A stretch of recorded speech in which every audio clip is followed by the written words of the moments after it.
पहली बात तो मुझे ये समझ में नहीं आ रहा है कि यार ये ट्रम्प जो है वो अपना एम्पायर जो है इतना बड़ा बना कैसे लिया। इस तरीके का मैड इंसान, पागल इंसान जो डील डील खेल रहा है, अमेरिका को एक बिजनेस हब बना करके रख दिया है। और वो भी वो बिजनेस नहीं, अमेरिका को शेयर मार्केट की तरह यूज कर रहा है भाई। वो लिटरली में शेयर मार्केट की तरह यूज कर रहा है। तुम देखोगे कि भाई किसी चीज़ का जो है ना, वो बोल रहा है कि यार ये मैं यहाँ पे टैरिफ लगा दूंगा और इस पे छूट दे दूंगा, तो वहाँ पे शेयर मार्केट उठ जा रहा है।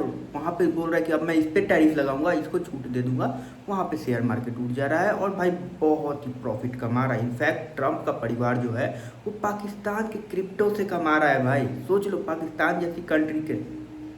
और जो पाकिस्तानियों जो ये समझ रहे हैं ना कि भाई ट्रम्प चाचा आए हैं हमारे फेवर में, बहुत कुछ कर रहे हैं, कुछ होने वाला नहीं है। ट्रम्प चाचा 4 साल रहेंगे, उसके बाद जो है वो सारी चीज़ें जो है वो बैक टू बेसिक हो जाएगी। अब रहा बात इंडिया का पॉइंट ऑफ व्यू, देखो इंडिया का नुकसान तो बहुत किया है ट्रम्प ने, लिटरली में बहुत नुकसान किया है। लेकिन मैं ये वीडियो जो है ना वो इस वजह से नहीं बना रहा हूँ कि इंडिया का बहुत नुकसान कर दिया है, इसके फ्रस्ट्रेशन में बना रहा हूँ। क्योंकि देखो इंडिया का नुकसान किया है ना, तो इनडायरेक्टली बंदा अपने देश का भी नुकसान किया है। क्योंकि तुम देखो यार, तुम 100% टैरिफ ठोक दोगे फार्मास्यूटिकल पे, तो रातों रात वहाँ पे जाकर के इंडस्ट्री नहीं लग जाएगी ना फार्मा की। वहाँ पे लेबर जो है वो चीप तो नहीं मिल जाएगा, एफोर्डेबल लेबर नहीं मिलेगा। लैंड एक्विजिशन तो ऑब्वियसली बात है वहाँ थोड़ा सा इजी है, लेकिन एफोर्डेबल कहाँ से लाओगे ये लेबर? मशीनरी कहाँ से लाओगे? रातों रात बना दोगे क्या? तुम तो टैरिफ ठोक दिए। अब जो टैरिफ के वजह से जो है वहाँ पे जो है वो 100 रुपीज़ की दवा का प्राइस जो है वो 200 पड़ने वाला है। तो वहाँ की इन्फ्लेशन क्या है, उठेगी। और ऑब्वियसली बात है वहाँ पे टैरिफ तुम ठोके हो, उससे तो इंडस्ट्री लग नहीं रही है, तो जितनी जॉब है उतनी ही रहेगी। अब जो प्लानिंग बन रहा है फ्यूचर में लेकर के कि भाई साहब अब जो सर्विस सेक्टर को भी चोट पहुँचाने वाला है, ठीक है मैन्युफैक्चरिंग को चोट पहुँचा रहे हो, अब सर्विस सेक्टर को भी पहुँचाने वाले हो। अगर सर्विस सेक्टर में चोट पहुँचा, लिटरली में अमेरिका का बहुत बड़ा नुकसान होने वाला है। क्योंकि एफोर्डेबल जो है ना वो कहीं ना कहीं सर्विस प्रोवाइड इंडिया ही कर रहा है, ना कि अमेरिका कर रहा है। क्योंकि अमेरिका को समझना होगा ना कि भाई हमारा जो एक लेवल है ना वहाँ पे हम लोग पहुँच चुके हैं। अब हम चीप लेबर नहीं प्रोड्यूस कर सकते हैं, हम चाइना जैसा नहीं प्रोड्यूस कर सकते। चाइना भी एक समय था जब वहाँ की इकोनॉमी कमज़ोर थी, वहाँ पे भी लेबर चीप आते थे। लेकिन जब चाइना का इकोनॉमी बूस्ट हुआ, लोगों की लाइफस्टाइल बढ़ी, तो वहाँ के भी लेबर्स और जितने भी स्किल वर्कर्स थे उनकी भी प्राइसेस अब बढ़ चुकी है, उनकी भी सैलरी काफ़ी हद तक बढ़ चुकी है। जिसके वजह से जो है ना तुम अमेरिकन ही जो है इंडिया की तरफ शिफ्ट हो रहे हो कि भाई यहाँ पे चीप लेबर मिल जाएगा, सस्ते में स्किल वर्कर्स मिल जाएंगे और यहाँ पे अफोर्डेबिलिटी के साथ साथ बेस्ट टू बेस्ट काम देखने को मिलेगा। और पॉपुलेशन तो यहाँ पे भरा पड़ा है। तुम अमेरिकन आए हो ना, तो समझना ये चाहिए ना कि तुमको क्या प्रॉफिट हो रहा है। इनडायरेक्टली तुम टैरिफ पे टैरिफ मार रहे हो, हर कंट्री पे मार रहे हो। इससे क्या रातों रात तुम्हारे यहाँ एग्रीकल्चर हो जाएगी या फिर मैन्युफैक्चरिंग हब बन जाएगा? ऐसा होने वाला नहीं है। क्योंकि देखो इन्फ्लेशन बढ़ेगा, इन्फ्लेशन बढ़ेगा तो ऑब्वियसली बात है इन्फ्लेशन के साथ साथ तुमको सैलरी को भी एडजस्ट करना पड़ेगा। और जब सैलरी एडजस्ट नहीं होगी, सैलरी एडजस्ट कब होगी? जब इन्फ्लेशन जो है वो कम हो।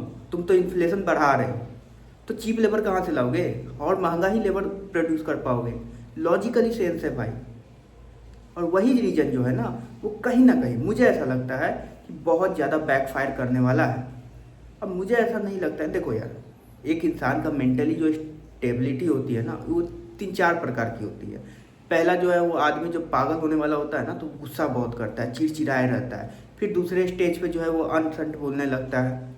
तीसरे स्टेज पे कुछ भी करने लगता है। और चौथे स्टेज पे तो पूरी की पूरी तरीके से पागल हो ही जाता है। तो ये भाई साहब जो है ना ट्रम्प चाचा वो तीसरे स्टेज पे आ चुके हैं। और ये जो मन में आ रहा है कर रहे हैं, जो मन में आ रहा है बोल रहे हैं और कह रहे हैं कि मैं मैक अमेरिका ग्रेट अगेन। मेरे से भी वफात हो गया। लेकिन जो भी बोल रहा है भाई समझ लो। तो बात ये है ना कि इस तरीके की चीज़ें से मैं ये नहीं बोल रहा हूँ कि इंडिया का नुकसान है या अमेरिका, दोनों का नुकसान है। लिटरली में दोनों का नुकसान है। अब देखो यार ये बंदा इस लेवल पे पागल हो चुका है कि मूवी इंडस्ट्री पे 100% टैरिफ ठोक रहा है। मूवी पे हम इंडियंस जो मूवी बनाते हैं वो अमेरिका में जो लगती है वो किसके लिए लगती है? इंडियन अमेरिकन के लिए, जो इंडिया से गए हुए हैं, एनआरआई है या H1B वीज़ा पे है या फिर वहाँ के रेसिडेंशियल है, इंडियन है, नेटिव, उनके लिए है ना। उस पर भी तुम ठोक रहे हो, उससे कितना कमा लोगे भाई, पता नहीं। फिर तुम फार्मास्यूटिकल पे ठोक ही दिए, H1 वीज़ा पे पेनल्टी लगा दी। ये तो तुम्हारे one of the worst move में से ये मूव है। मैं ऐसा क्यों बोल रहा हूँ, उसके पीछे एक बहुत ही खूबसूरत सा रीज़न है कि तुम कहाँ से रातों रात वहाँ पे एक स्किल सॉफ्टवेयर डेवलपर ले आओगे, और ले भी आओगे तो डिमांड कितना रहेगा उसका। हम लोग तो कम पैसा में चला लेते हैं क्योंकि हमें रेमिटेंसेस भेजना पड़ता है इंडिया में, और इंडिया में रेमिटेंसेस जो है ना वहाँ के पैसा के हिसाब से यहाँ पे बहुत ज़्यादा होता है, इसलिए हमारे लिए विन विन सिचुएशन है। तुम भी चले कम में हम अफोर्ड कर लेते हो, और हम भी जो है यहाँ भेजते हैं तो यहाँ का प्राइस वहाँ के हिसाब से बहुत होता है। अगर अमेरिका से $1800 भी भेज रहा है तो यहाँ पे 90,000 होता है। यहाँ पे एक इंडियन का, नॉर्मल इंडियन का कमाई जो है वो 90,000 बहुत कम है, मुश्किल से 5% भी नहीं होंगे। तो इस हिसाब से दोनों का विन विन सिचुएशन होता है, और तुम जो है वो कम पे अफोर्ड कर लेते हो। अब वहाँ अमेरिकन को अब वो तो बोलेगा कि भाई मुझे $80,000 चाहिए सालाना, या $1,00,000 चाहिए मुझे सालाना, और काम देगा वैसा ही भांग पी के।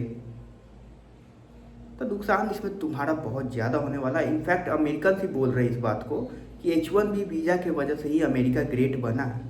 और तुम क्या बोल रहे हो यार कि मेक अमेरिका ग्रेट अगेन। तुमने उस अमेरिकन नेटिव्स को ही ख़त्म कर दिया, लिटरली में कर दिया। बहुत कम बचे हुए हैं। तुम सब तो खुद यूरोपियन इमिग्रेंट हो, तुम खुद ब्रिटिश कॉलोनियल हो, और तुम बोल रहे हो आकर के यार हमें कि यार मेक अमेरिका ग्रेट अगेन, मतलब जो भी है अपना तुम्हारा नारा। सेंस पे बात करो तो चीज़ें सही लगती है। नुकसान कर रहे हो, इंडिया का नुकसान कर रहे हो, लेकिन देखो हमारे में क्या कमी है ना कि जब तक हमें कोई लात मार के ये नहीं रियलाइज़ करवाता है ना कि तुम साले कितने पीछे हो, हम जगते नहीं हैं। अभी जैसे कि जिस तरीके से जोहो के ऐप लॉन्च हो रही है, मैंने खुद डाउनलोड किया है व्हाट्सएप का अल्टरनेटिव, लेकिन अभी उस पर लोग नहीं हैं। लेकिन मेरा काम था कि मैं भाई अपने इंडियन प्रोडक्ट को डाउनलोड करूँगा, लोग बढ़ेंगे कि उसका इस्तेमाल भी करूँगा। लेकिन एट द सेम टाइम हमें कब रियलाइज़ होगा कि बहुत सारी चीज़ों पे हम अमेरिका पे डिपेंडेंट हैं। छोटा से ही शुरुआत करना होगा, लेकिन करना ज़रूर होगा। सबसे पहले तो सोशल मीडिया से शुरुआत करना होगा, ठीक है। क्योंकि मैं कितना भी बोल रहा हूँ, कुछ भी बोल रहा हूँ, ये कहीं ना कहीं यूट्यूब पे ही जाने वाला है, और वो हमारा ऐप नहीं है भाई। वो जब चाहे तब इंडिया में बैन कर सकता है। तो हमें समझना होगा कि हम कहाँ पीछे रह गए। खैर मेरे दोस्त, आपकी क्या ओपिनियन है इसको लेकर कमेंट सेक्शन में जरूर बताना। वीडियो अच्छा लगे तो सब्सक्राइब करके जाना। मिलते हैं अगले वीडियो में, तब तक के लिए।